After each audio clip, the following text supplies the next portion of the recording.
Pablo Riveri, el doctor Pablo Riveri, filósofo, abogado, especialista en Derecho Constitucional. Con él vamos a hablar del fenómeno Milei. ¿Cómo hay que leer el fenómeno Milei? Si es un fenómeno Milei. ¿Qué tal, Pablo? ¿Cómo te va?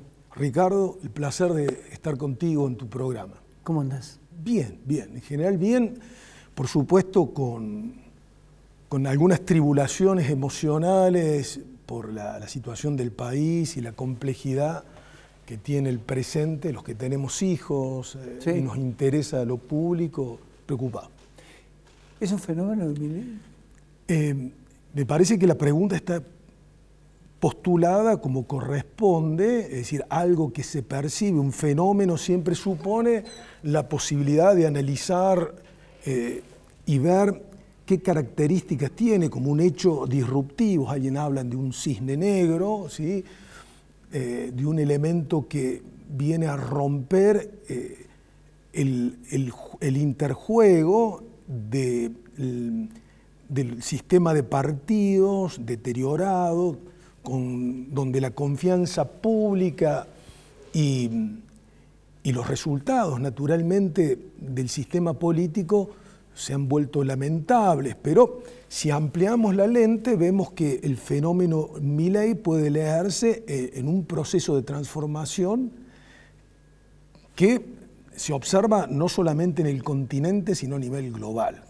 Desde mi punto de vista, con características muy singulares, ¿sí?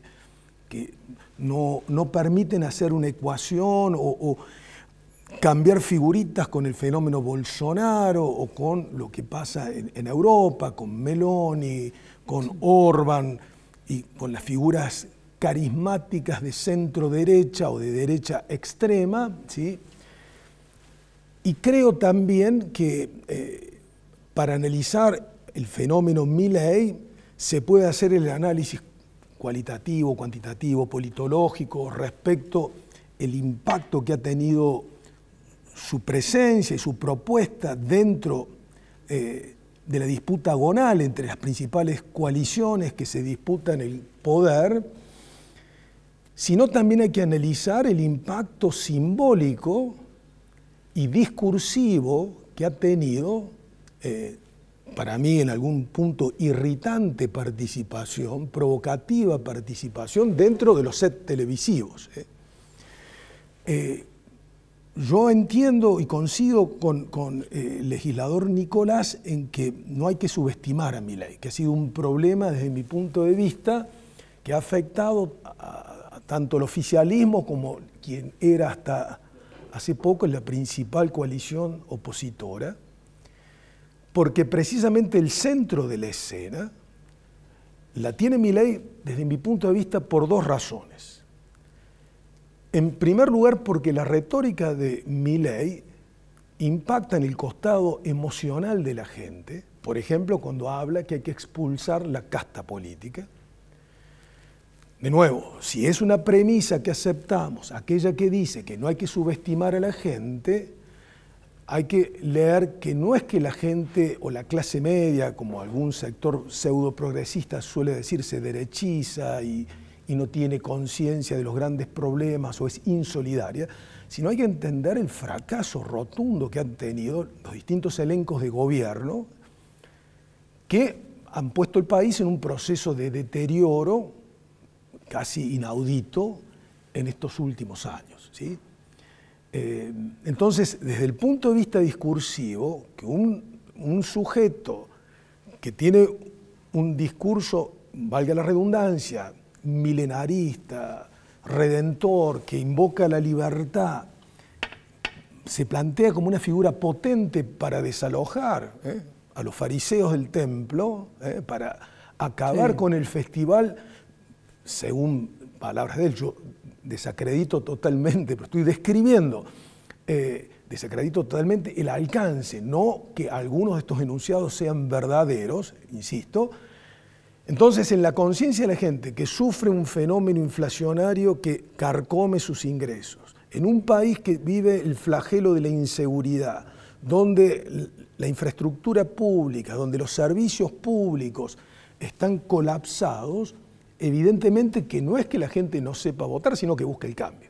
Hartazgo. Hartazgo. Hartazgo. Eso por un lado, ¿no es cierto? La figura toca la fibra emocional. Estos discursos libertarios, de derechas, de achicamiento del Estado, han tenido, no solamente con Menem, sino, sabemos, la época de Martínez Dios, no es nueva la prédica, la retórica antiestatal y antipolítica, que eso a mí me irrita personalmente de una manera especial, porque creo que es una regresión y es una gaffe que no debemos permitir.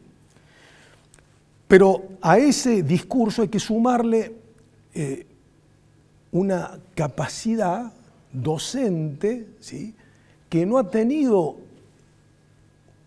una oposición, no ha tenido una figura capaz de debatir, de plantear, claro, de plantear cuáles son los grandes problemas, no solamente desde el punto de vista político de factibilidad de ese programa, tal como la dolarización, tal como el achicamiento mediante la motosierra del Estado, sino que no ha tenido la aptitud de recuperar las banderas, por ejemplo, que han tenido los partidos históricos. Claro. Pienso en la Unión Cívica Radical, incluso el justicialismo, o una izquierda que sigue viviendo, digamos, perdida en el pasado con la retórica de los 70 y que obviamente creo que está fuera de foco. Entonces, digo esto, la ausencia de ese discurso, que evidentemente puede ser muy importante para sectores que históricamente no son peronistas, pero no son sectores alineados con los intereses concentrados, explica, obviamente, que ante esta situación muchos están enamorados y otros votan el mal menor. ¿Es peligroso, Miguel, Milei? Yo creo que yo no estoy en condiciones, y como dije, no quiero desacreditar y no quiero hablar subjetivamente de su moralidad. Creo que su discurso, acá el profesor Blanco podría algún día esclarecer y comprender qué es lo que plantea la escuela austríaca, donde es una corriente económica que tiene una plataforma normativa, no descriptiva, este diario de la libertad. Y creo que sí hay un riesgo de peligrosidad, porque esta escuela austríaca y quienes fueron seguidores de Hayek han sido históricamente bastante, yo diría, proclives a aceptar sistemas autoritarios como el de Salazar en Portugal o incluso el thatcherismo o la dictadura de Pinochet, porque entienden que la libertad, la democracia y una versión muy individualista de los derechos se realiza mejor terminando de encoger el espacio de la política, de lo que los clásicos llamaban las libertades positivas y el autogobierno, y que debiera priorizarse el mercado, ¿sí?, reservando al Estado simplemente la vigilancia, la capacidad de obligar a que se cumplan los contratos y evitar, por supuesto, delitos, fraudes, y entienden que la política, ¿sí?, es en gran medida una avenida que lleva, sobre todo cuando hay políticas redistributivas, ¿sí?, hacia modelos autoritarios.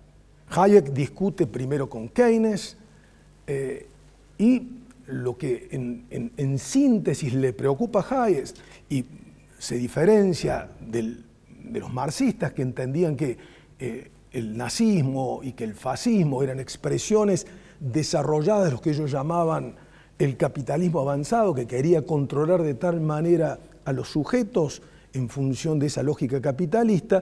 Él entiende que cualquier plataforma de gobierno, ¿sí?, que implica la intervención del Estado, ¿sí?, con políticas redistributivas, pensemos en el constitucionalismo social, el legado que nos ha dejado partidos que han sido populares y democráticos, él entendía que esa es una avenida que lleva directamente a la restricción, la coerción y a la pérdida de libertad. En consecuencia, yo creo que hay un peligro latente, creo que hay también rasgos desde el punto de vista psicológico, que digo, no sé desde qué perspectiva se pueden terminar de analizar desde el punto de vista de su perfil y su aptitud y su estabilidad emocional, que lo muestran como una persona bastante fanática, no una persona con convicción, sí, aparte de todas esas excentricidades.